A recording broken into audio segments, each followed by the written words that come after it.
We've been asked over the years to explain how we got to where we are, and how we end up with a big statue, and was there signs from heaven, and what different things happened. So, and how was it built? How was it built, and all these different questions. So we thought we would just go ahead and answer some of these questions.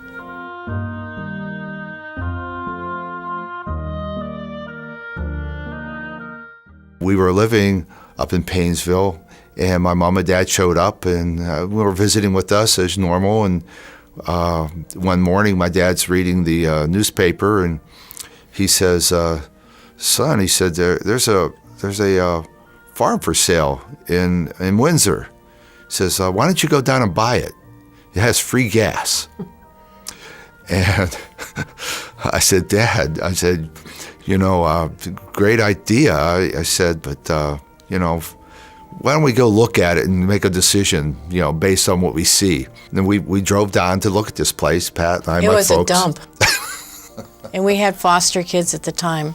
And I said, no way. We drove up to the house, and it was a long kind of dirt driveway, and big trees around the house. It was like a classic old farm scene, with the house, empty, and there was a muddy little pond driving in on the left-hand side of the dirt road. And we drove up to it, and we went up to the house, and the door was like cracked open, and we opened the door, and like raccoons ran out of the house, and it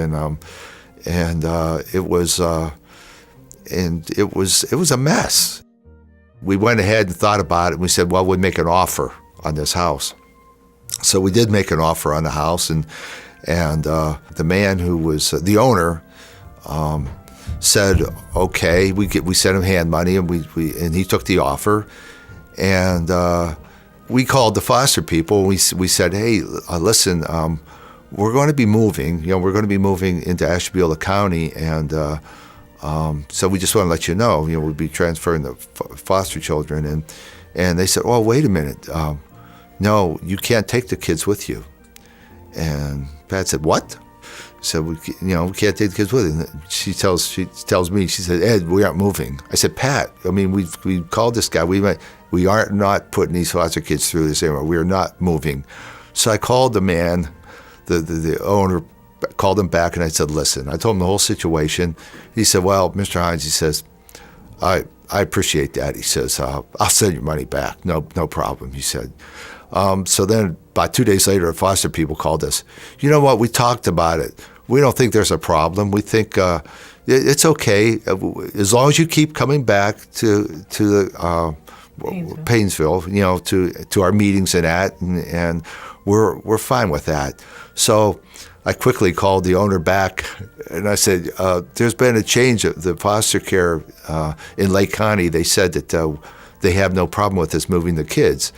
And he says, okay. He says, I didn't even find your check. It's around here someplace. So the deal went through, and we moved in.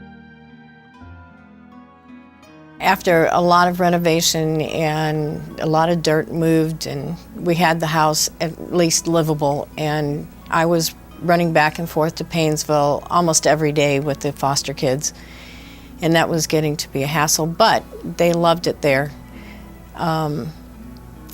There was some things that happened that we started to have to go and make decisions.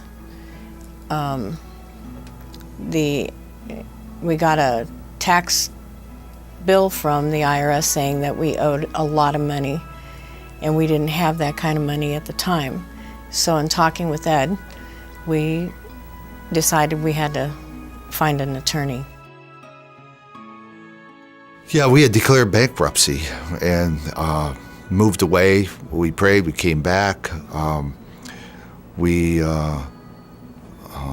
I was working as a contract engineer, and ended up getting a job to go to work in Great Britain, and that was through a great a miracle, actually. And working in Great Britain for a couple of years, where we started making very, very good money, and then the house was vacant for how many years? 2 years.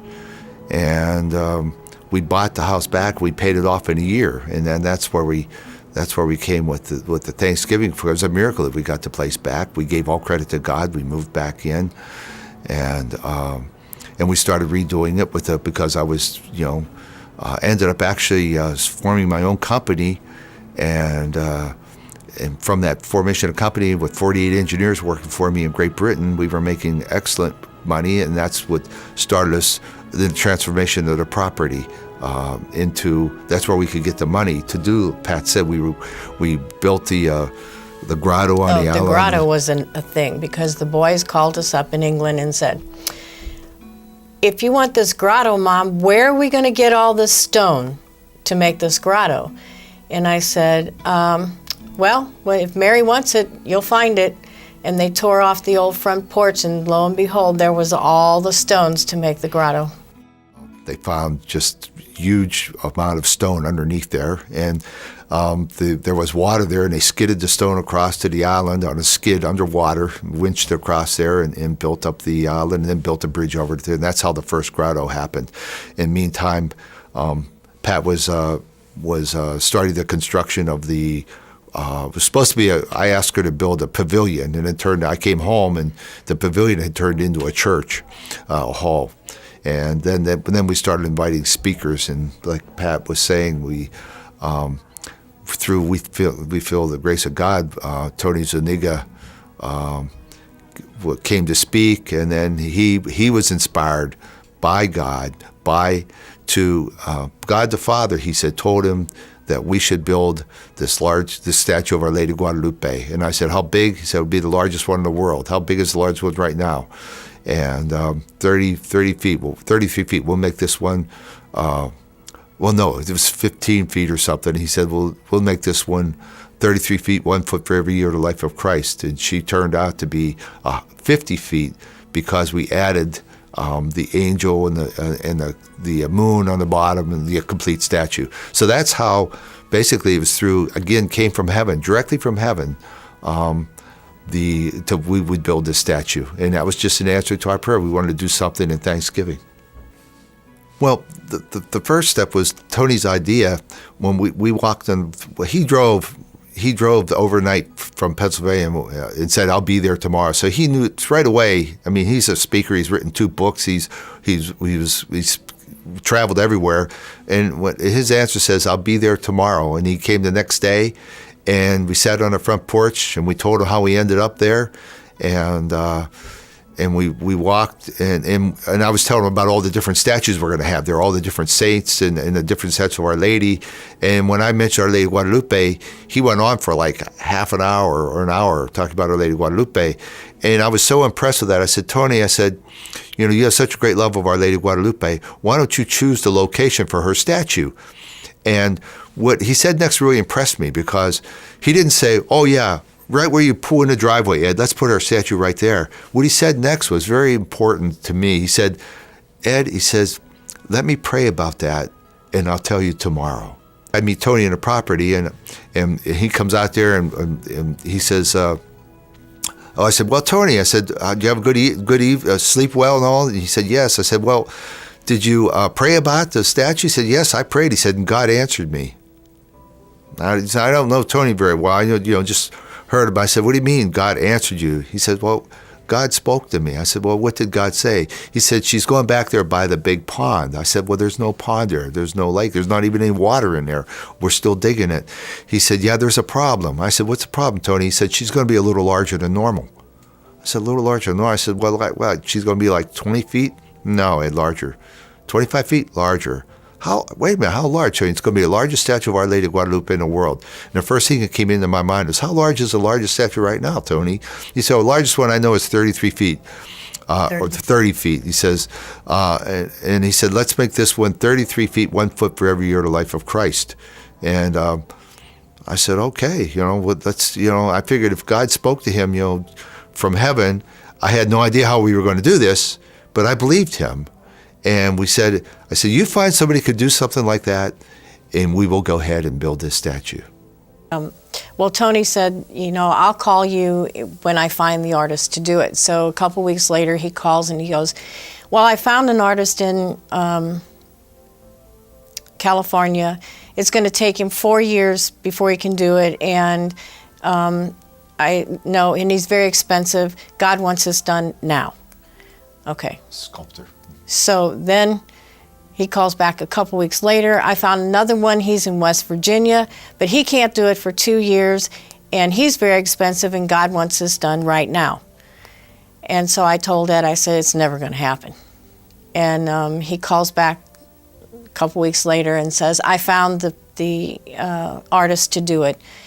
His name is Richard Heisland. He's from McAllen, Texas. He's a teacher, a professor of art at Texas Pan American. So we called Richard and told him what we wanted, and Ed said, what's the largest thing that you've built? And he said, I built a King Kong for a golf course, and he said, and it's still standing. So we sent him down a plane ticket, and he came up. He had called twice. That's true. He did. He called twice. Both times he said he couldn't find a sculptor. And but what had happened was, I told Tony, I said I'd give him 30 days. When we were speaking about this, I said I'll give you 30 days to find, because I have money put aside. Was we were making very good money, and we were banking money, and we had money put aside for different things, and I said I put aside this certain amount of money, and if you could find someone to do this, I'll give you 30 days. We'll go ahead and take on the project. And like I said, he called twice and didn't find anybody, and basically I told Pat the 30 days is going to be up, and we're going to use this money for something else. And that's when just about that time when I made that decision, Tony calls and says, I found this sculptor, just like Pat said, Richard Housen, and so we had this money put aside. So when Richard came up, and we called Richard, he spent 3 days with us designing how we would build the statue. We sat at the kitchen table. He came up on a Friday, Saturday and Sunday and we talked about how we would build it, the base. He was very, very huge project. So we know we were going to have to go with a foundation, and it was going to be very expensive. So we started calculating the cost of the statue, and that's not being covered. We didn't consider a ceramic tile at the time. We were talking about just a statue would paint her. Now, you talked a little about Our Lady of Guadalupe. We were going to mirror the tilma. The tilma is the only image we have of Our Lady from heaven. The tilma it's in Mexico City. You can go see that anytime you want. It hangs in Mexico City. It's the most visited shrine in the world. The only one other shrine or place visited more than Our Lady of Guadalupe in Mexico is the Vatican. And other than Lourdes, Fatima, Bahrain, Bano, Knock, all of them put together do not come to the number that people visit Our Lady of Guadalupe. So this statue is going to be an exact replica, as close as possible, of the tomb of Our Lady of Guadalupe, only placed in the 50-foot height that was finally decided for to build her. And so that's how so it came up to the part where I told Richard, I had the money put aside, and I said, Richard, how much we worked on on all the materials, the time, and all that. And I said, Richard, I have the money to do that right now. I have the money put aside. I said, but we never talked about your fee. I said, this is going to be a big project. It's going to be a lot. I said, I need to know that and see, and I figured I'd have to probably work, put another few, $30,000-$40,000 aside for his fee. And he said, Ed, you tell me you have the project, you have the money right now to complete the project as we discussed. I said, yes. He said, I'll do it for nothing. Let's get started. He's not Catholic. Very, very, very, very defining moment in that. Well, she had a great vision of the property and what she had in mind, in the house and how things were put together and all the, and then we'd come up and she'd say, Ed, this is what we need to do, and I'd say, well, this is going to take this, and she said, well, but she pretty much laid out how things were going to be done, and her decisions were her ideas were well placed and had a vision. But his was the mathematics. Well, yeah, getting things done, and Calculations of everything. That and trying to manage the projects, each of these projects that would come up, well, see, for instance, I told Pat to build a pavilion when I was in Great Britain. So, like when I grew up in Pennsylvania, pavilion was an open building with a roof with a barbecue grill in it, and it was concrete floor and tables. And when I come home, I found a chapel. I said, Pat, this isn't a pavilion. This is a chapel. She said, well, the boys did such a great job. I just had them go ahead and put walls and windows on it. So she made these decisions, and they were, she was inspired to make them, and it's the chapel we have today. That's very beautiful. To this day, we just, we have the Blessed Sacrament there now.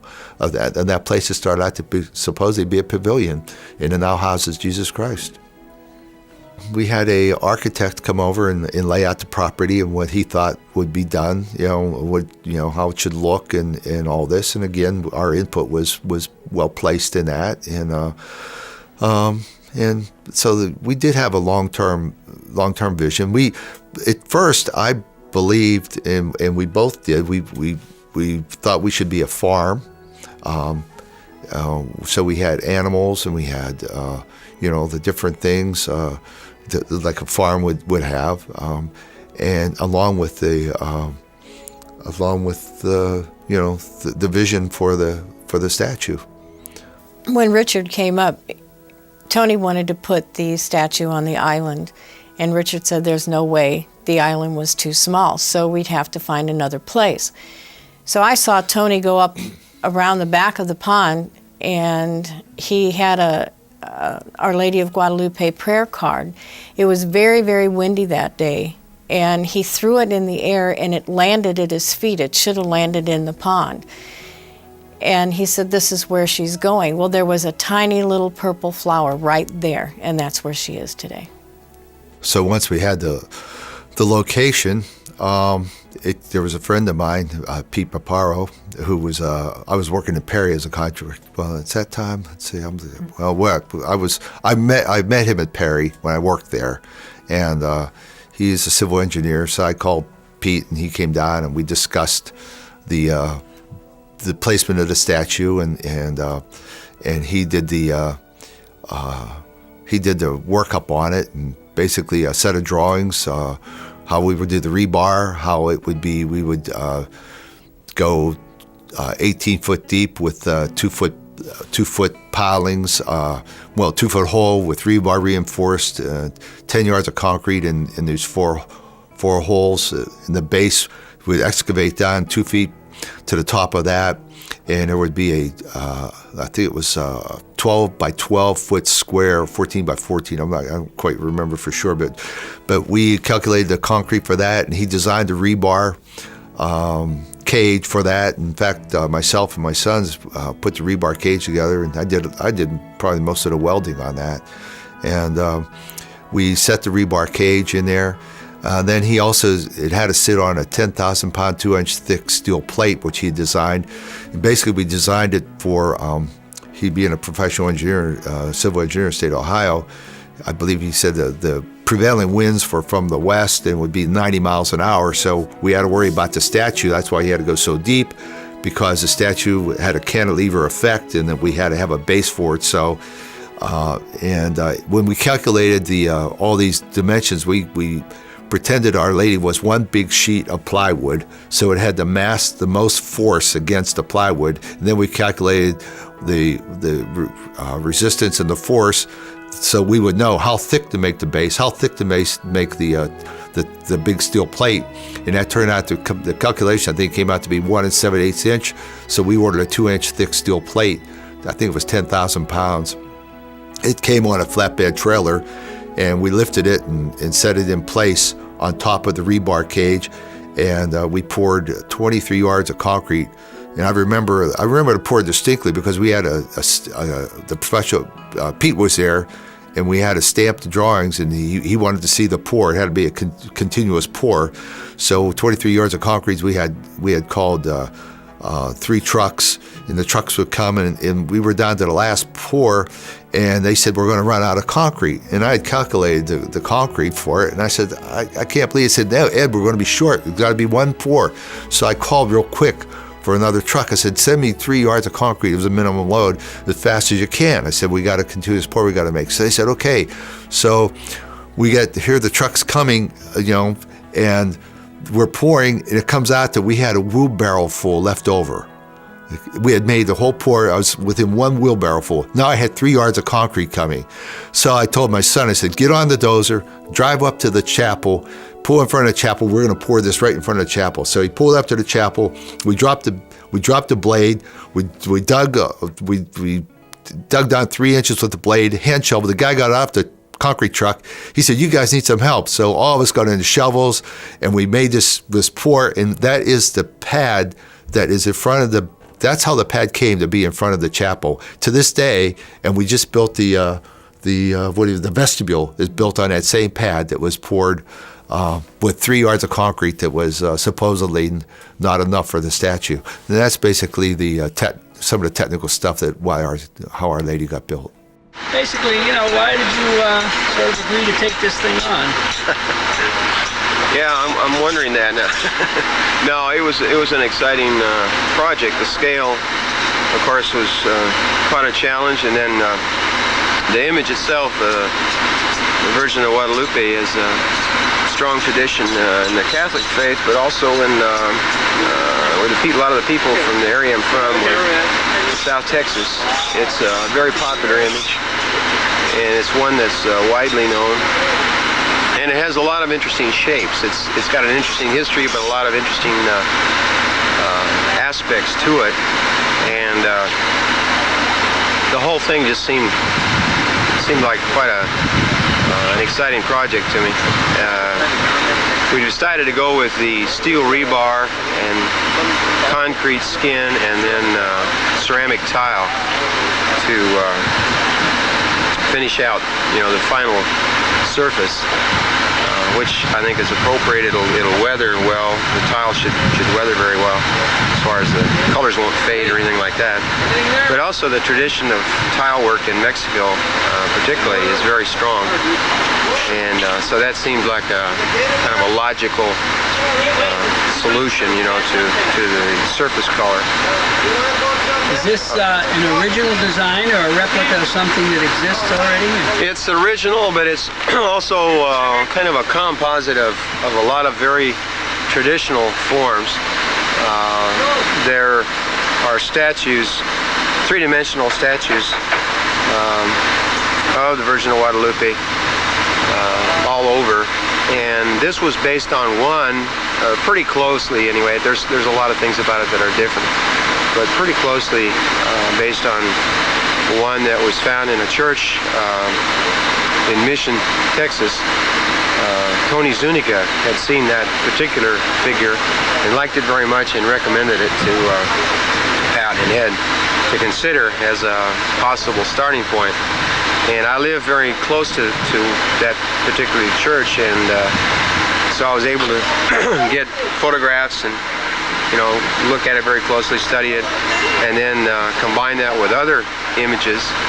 And I did a model then, a scale model, which I showed them, and they liked the model, and we talked about a few revisions, and so then I did a second model, which they liked better, and that's the one that the statue is based on. But it was very close to the one, in a lot of aspects at least, very close to the one that's in Mission, Texas.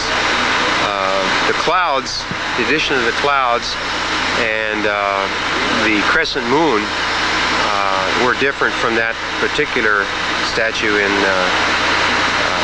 Mission. It's a little bit different the way they treated it there. And they did want the crescent moon. And so I had to change the drapery and make some revisions and do some other things. And then the head is not exactly the same. It's kind of close. The gestures are pretty much the same, but there are a few things that are different about it. How did you and Pat and your husband get together? I mean, how did you? Well, Tony Zuniga was the catalyst there. He was asked by them, I guess, to recommend some people, and so he called a friend of his in the valley, who I don't know personally, but I guess maybe had heard of me or something. Anyway, he called and asked if I would get in contact with Tony, if I would be interested and want to talk about it. And so that's what I did. And then from there, that resulted in a trip up here, a plane trip, on a 3-day weekend kind of a thing. And we talked and looked at the site, and I told him the kind of idea I had for the project, asked if that's, compatible with what they had in mind, and they seemed to like that idea, and so we went from there. Does the whole project have any kind of a spiritual meaning for you yourself personally? Oh yeah, it does. I've done other ecclesiastical commissions. I've done some for Catholic churches, I've done some for Episcopal churches, some for Lutheran churches, and I like to try to get involved in the spirit of the thing, to understand the significance beyond, the sculptural problems are one thing, and then of course the spiritual significance is another thing. And so I've done a lot of kind of reading on things, and over and over, in fact, and I've of course been to the Basilica in Mexico City a couple times and seen the tilma, the original tilma that these sculptures are based on. But anytime you work with a three-dimensional form, it's it's very different than a two-dimensional image like the one that's on the tilma. But as far as the spiritual significance, there's a lot of aspects about it that are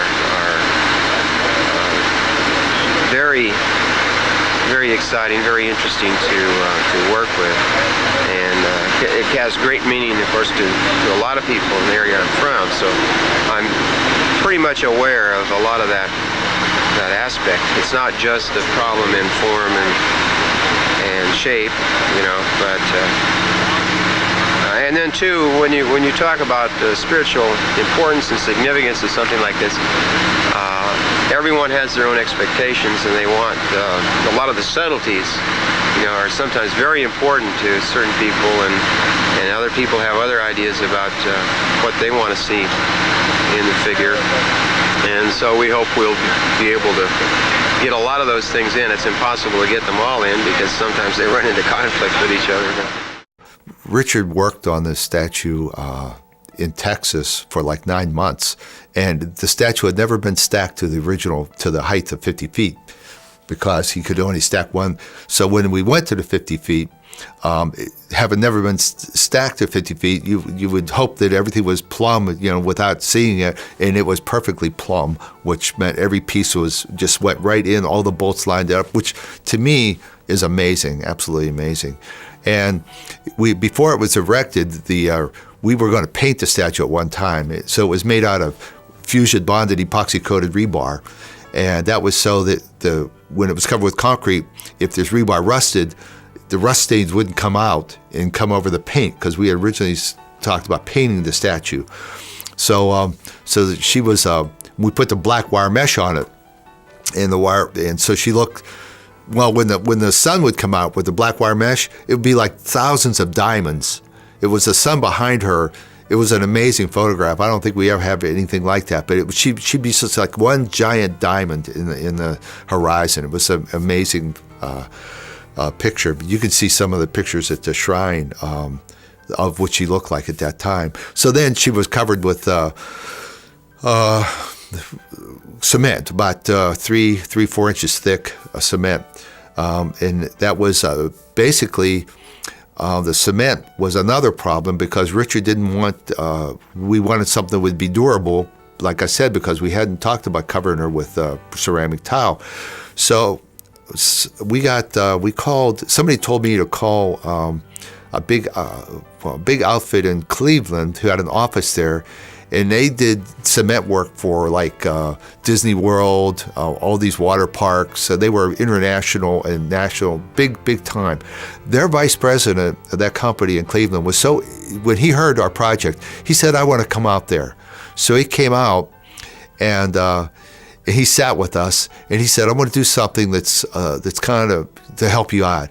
He said, I want to work with Sidley, and I'm going to give them, they're going to deal with we're going to give them our secret formula that we use to do this concrete work in all these places in the United States.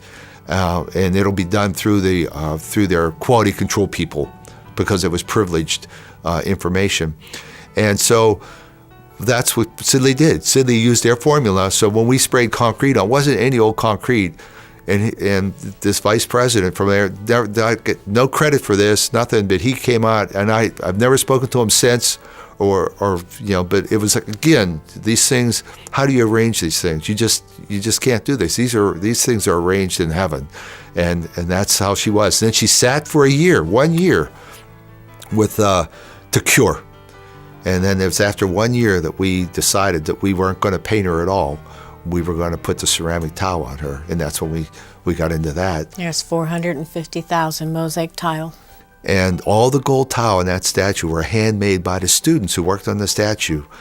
They were hand-formed, colored with gold, and fired in a kiln. And all those were separately made. They are curved, and you look at Our Lady, she's hard to believe she's out of concrete and ceramic, which are two very hard products. She looks like it's a flowing gown.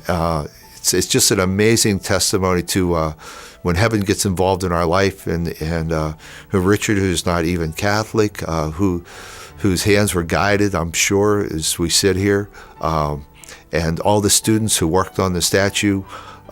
Beautiful stories. One of the students was sick and disguised it, and got so sick before we realized that he was close to dying. That's how sick he didn't want to leave. He didn't want to leave working on Our Lady. He disguised it. He hid it until we found out.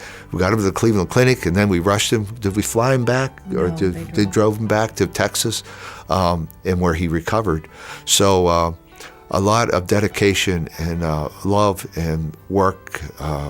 And volunteers, probably hundreds of people volunteered. We had a grandmother come that would go to climb the scaffold to 50 foot and put towel on Our Lady. So we always looked at the tilma as our basis, because that was that came directly from heaven. And so we decided on ceramic tile, and that's when I believe, Pat, you went with Vincente. No, Richard too, right? Richard, yeah. You guys went and looked at different colors of ceramic tile. We went to places we knew we were going to need a lot of ceramic tile, like 400,000 ceramic tile. So Pat went with them to these commercial places and looked at different colors. And I guess it was a group effort on choosing some of the colors to try to get a close match to Our Lady and the different use, the different flowing of the different colors and that. So they bought thousands and thousands and thousands of tile. But each star on her mantle was gold. But Richard he went down and took a picture of the tilma. He blew it up on a 5-story building, and they traced exactly where everything was to go. The flowers on her gown, the stars on her mantle. And when they came, when we started putting the tiles on, they didn't really know what they were going to do until they got into it and got started, and all the shading and everything. And that to me is a miracle, because they had no idea. We just ordered all this tile, and it all came in these big sheets, and we had to cut them into pieces. And how are we going to do this? A lot of those, with all the shading, was put on one by one. And people had to sit. They came in sheets tied together with like in a matting, and we had a priest friend of ours come down and was spent a lot of time working on a statue, working on these tiles, and they had to sit at a bench. There was a bunch of people, and he had to cut these tiles out of this mat. And he actually I was out there one afternoon. He said, "Ed," he says, "you're killing me." I said, "What's up, Father?" He says, "I'm working my fingers to the bone." He said, "I can't believe this." I said, "Really?" He said, "Yes, look." And his fingers, he had wore the skin off them, and his fingers were bleeding from working on that. And I said, "Father," I said, you've worked your fingers to the bone here. I said, "You got to back off, and put some gloves on." Her. He said, "Well, it's hard to work with the gloves." But everybody who was cutting those towels apart, the roughness of the towels, it was just a lot of work. You figure 400,000 towel, and a lot of them went on single-handedly. All the gold towel was handmade by the students, colored, fired in a kiln, cut to the shape, and they actually took the stars and they copied them, and they pasted the stars on cardboard sheets so that the stars were already in gold on the sheets. And then they placed the stars. They had them. When Pat said they put this black mesh on this building, he projected the image on that. They marked the locations where the stars would be, and they numbered them.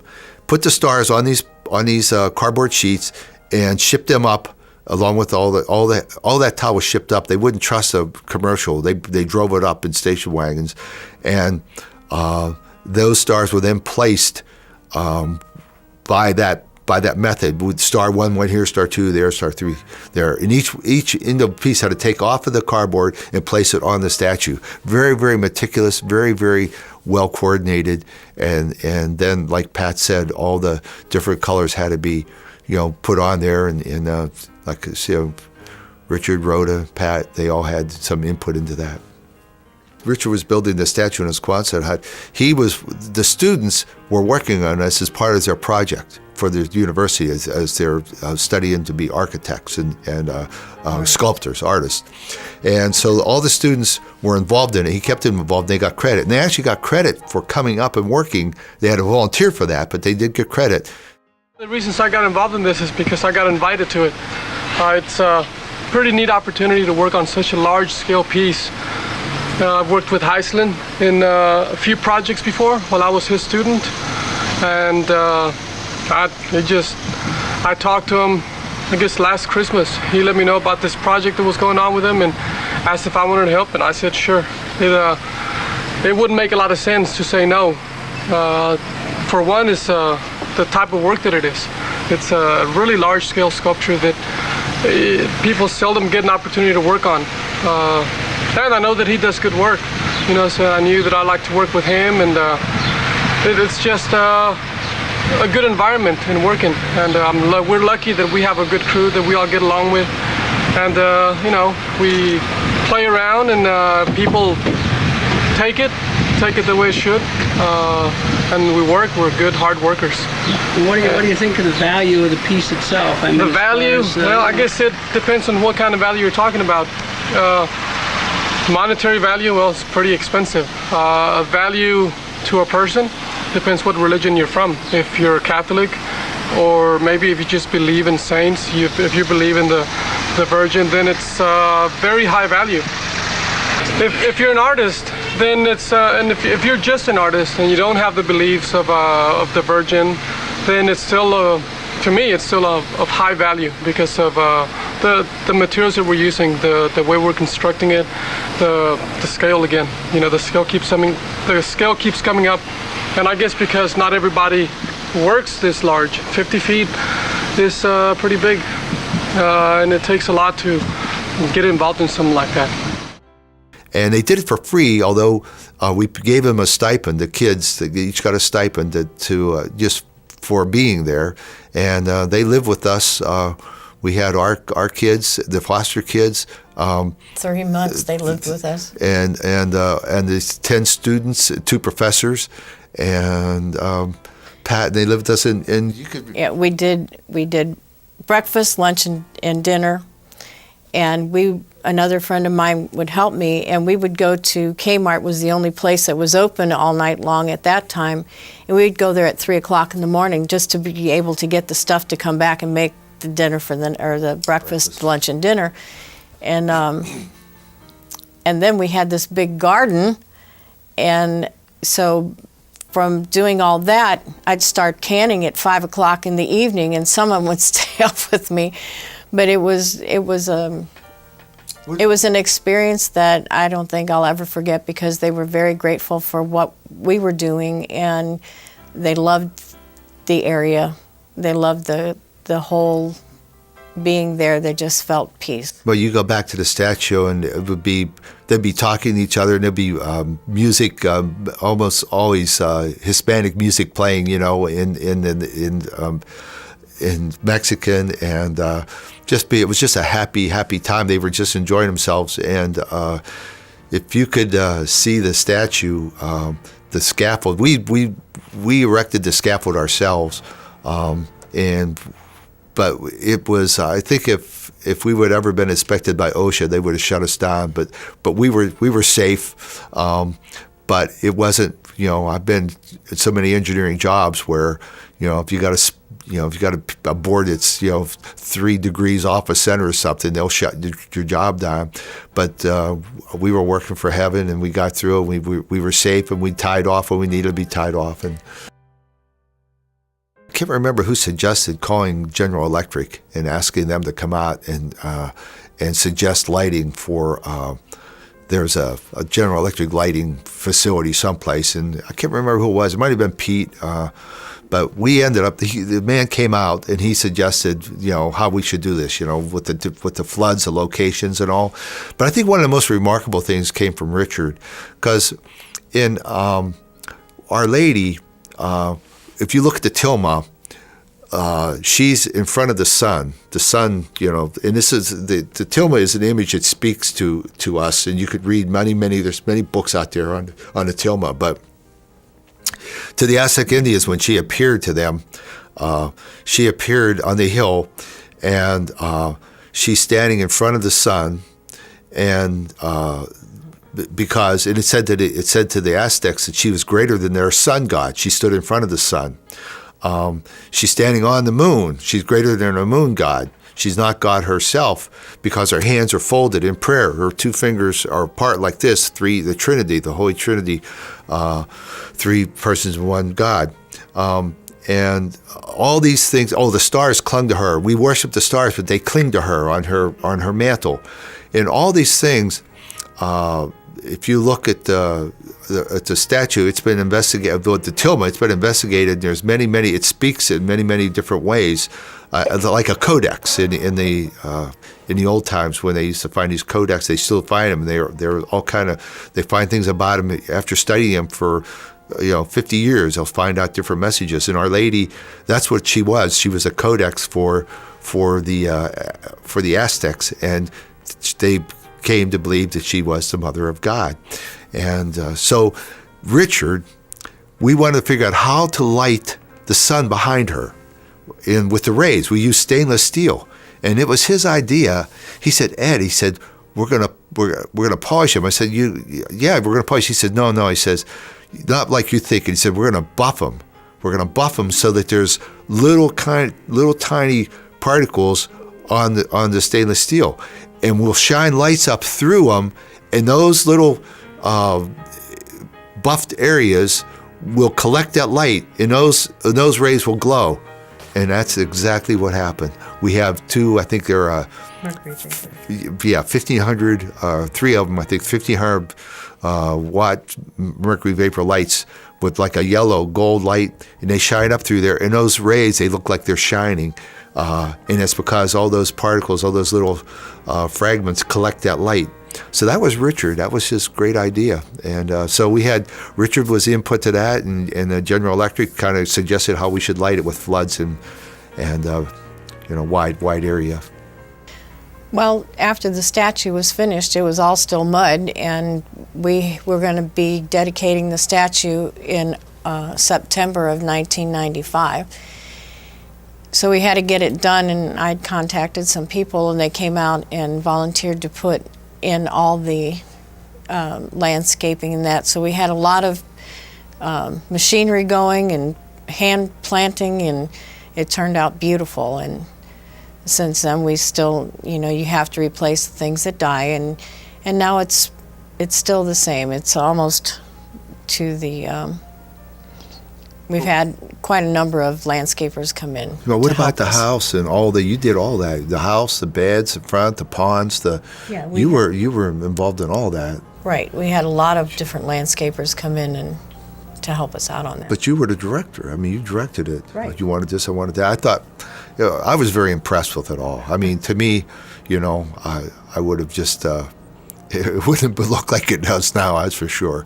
But I was very impressed in how all that came to. I think she's being pretty humble with all that, really. But she did some great work with placing the different beds in the different places and the statues and all that. It's all.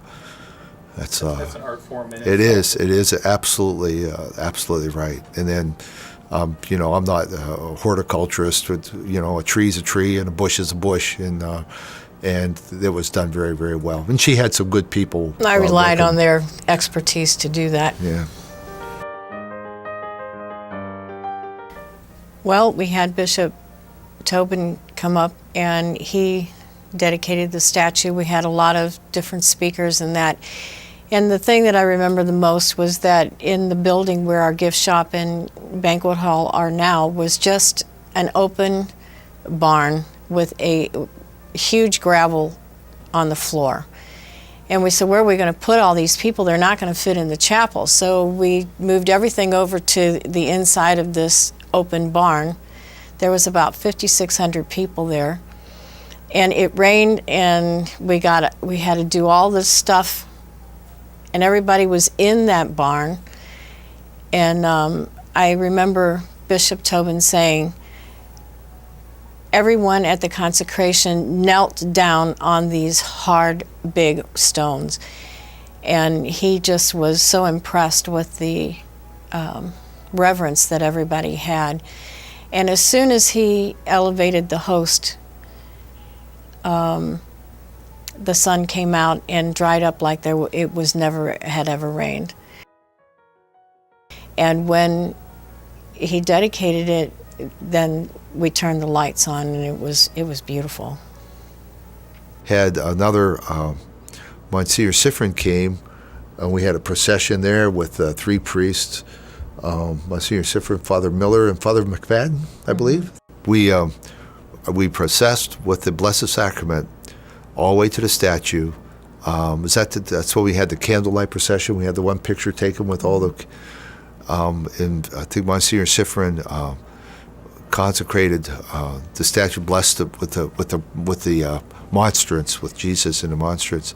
Very, very beautiful. That was a dedication of the Rosary around the lake. Very, very, very beautiful moment.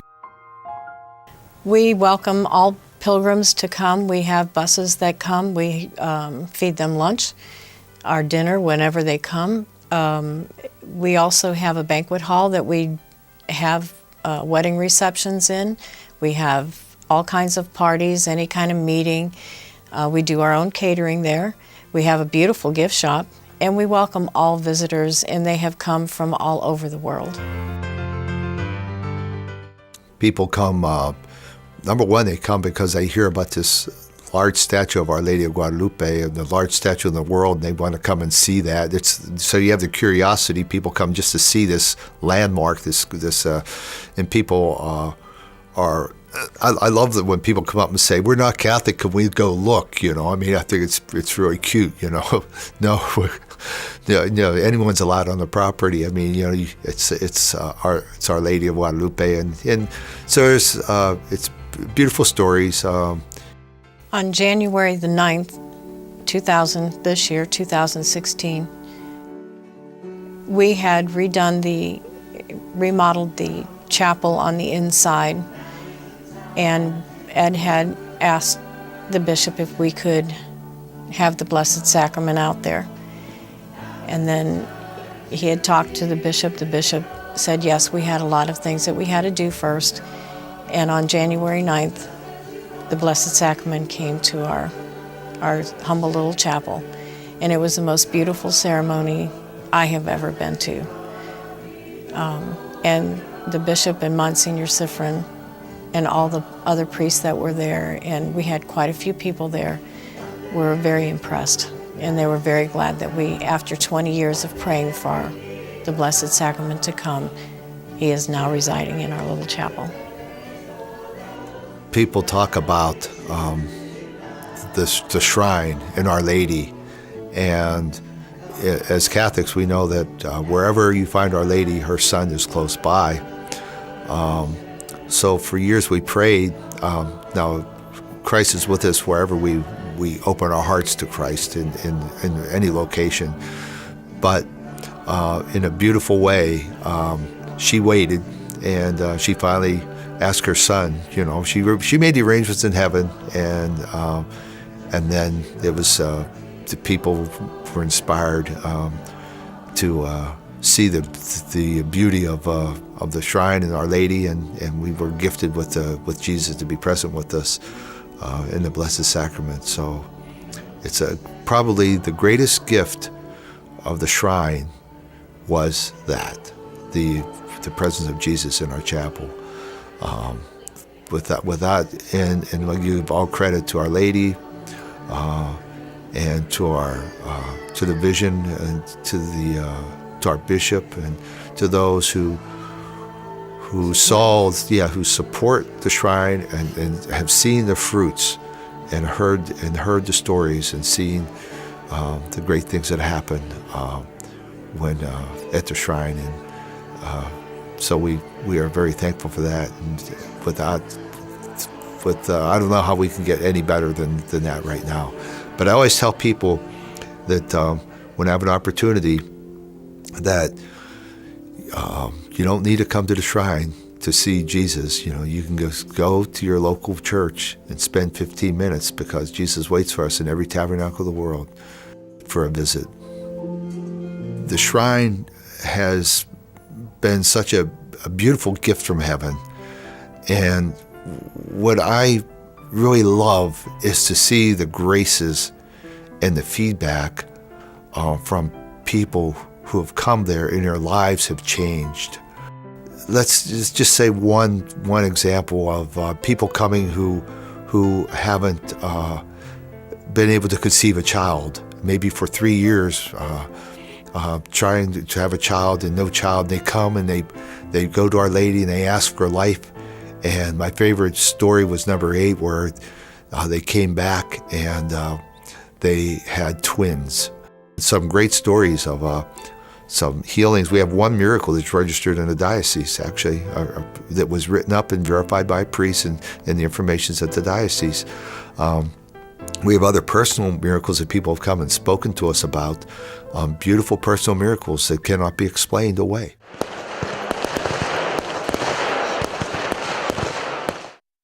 My name is Vanessa Tinajero.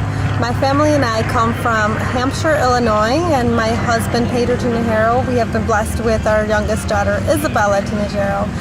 After about 6 months of trying to get pregnant and no luck, we had gone to the doctor and they would tell us, just keep trying, just keep trying. And we would we would pray the rosary, and we would kneel as a family together and pray. And we came to the Blessed Virgin Mary and asked her to intercede for us to be blessed with the little girl in 2013. In 2014, we were blessed with our daughter Isabella, our youngest, and ever since then we come here to visit our Virgin Mary. And that's the beauty of staying there and living. It's like living in a miracle every day. It's a little bit of heaven on earth is what it is. It's a little bit of heaven here on earth for us and for others too.